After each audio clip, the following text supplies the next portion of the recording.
So, let's say you're new to the hobby.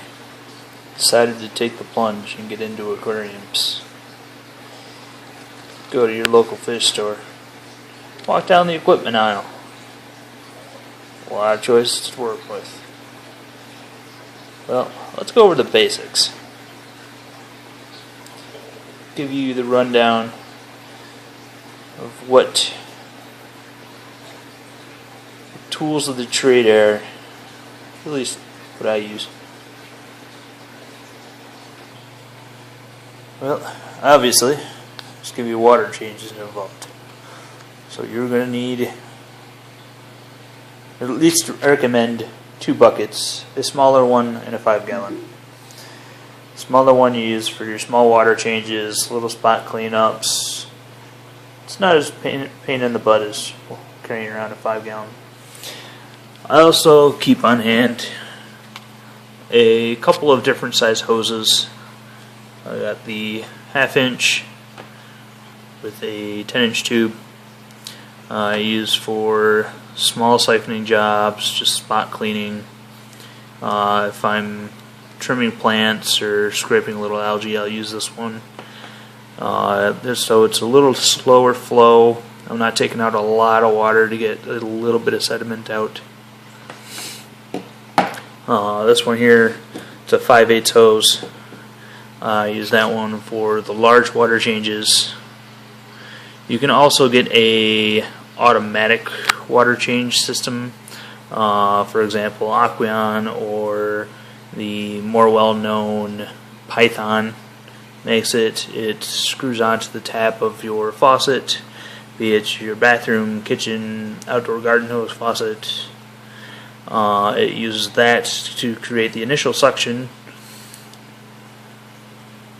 and then once you drain enough of the water out, you can flip the switch and it then can automatically fill from that faucet. If you do this, make sure you get your temperature dialed in before you switch it to the fill mode. You don't want to shock your fish. I do have one of those also, but I ran out of room on the table. So it's a 50-foot unit, I believe, where these are like 6. You're going to want a handy dandy spring clamp, because the last thing you want to do is be filling or removing water and have the hose slip out of the bucket and end up dumping water on the floor instead of in the bucket. So, yeah, just that simple. Saves you guys a lot of work. Next on the list. Eventually, you're going to get algae on your glass. You can get fancy algae scrubber like so. This is the API. I think it was like $14 as a protective cover, as it has a sharp stainless steel blade on it. I've used this one a few times. Works pretty good.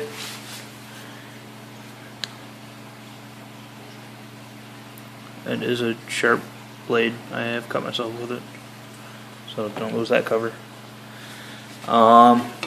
For the more tough things, where I want to be really close to where I was and work in tight spaces, I use the straight razor, replaceable edge. You do have to watch these because they will rust, so you gotta change the blade out now and then. And algae, surprisingly, for being really small and slimy, dulls these blades out really quick. So keep spares of those. But recently, I have discovered the best thing ever for cleaning algae off of mass surfaces. We have some of you may not recognize this. And it just looks like a sponge.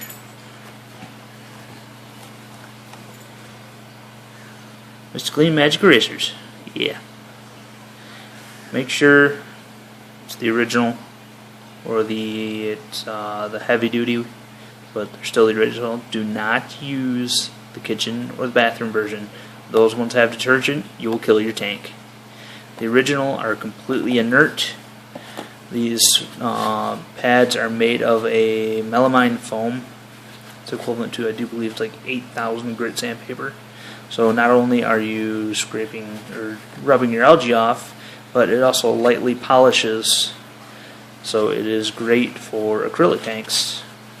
If you're worried about scratching the tank, you don't have to worry about that.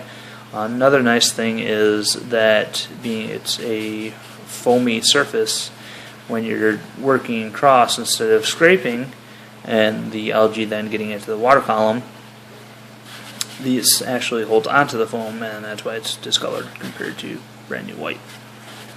I use this on all 4 of my tanks, 4 of my 5 tanks yesterday, and as you can see, it's still good to go, plenty of life left. So yeah, there's a little secret for you guys. They're cheap, they last a while. Eventually, it's wore out, you throw it away and just grab another one. I think a 2-pack of these is like $3.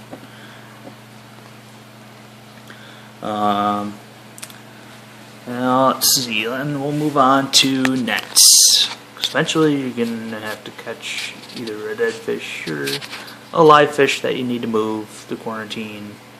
If you're going to add fish to your tank, it's a good idea to acclimate them to the water temperature. Slowly add, slowly add some of the tank water to the bag they're in, and then in order to not add the bag water into your tank, because you don't want to taint your system with anything that may have possibly been in the fish storage system. Usually I'll take it over to the sink and I will pour the bag out into a net, so then I have fish in a net and I can put them directly into the tank without any store water getting into my tank. I have various sizes. Obviously bigger fish need a bigger net. Also various colors. In a heavier planted tank, fish are going to be used to looking at green. Use a green net, they won't run away.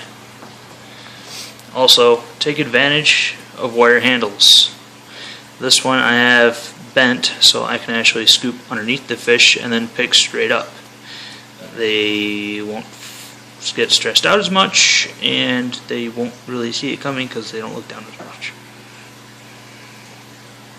Unfortunately, sometimes you get stuff in the way and it can't work that well. I also use this for just skimming across the top of the tank to get leaves and random debris that may be up there. So, I mean, don't be scared to bend the handle. It's not going to break.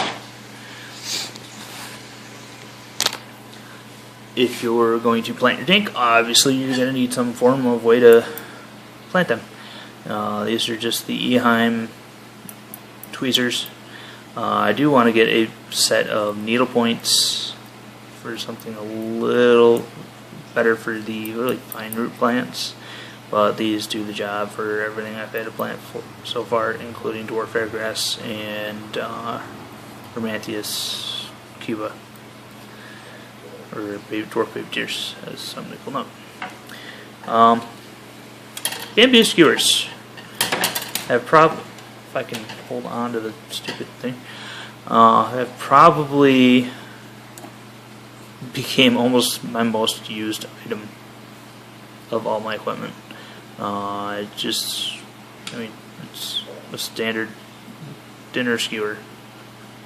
You can even get the plastic ones if you want. I prefer these because they're cheap, and if I need a short version, I can just break it off where I need it.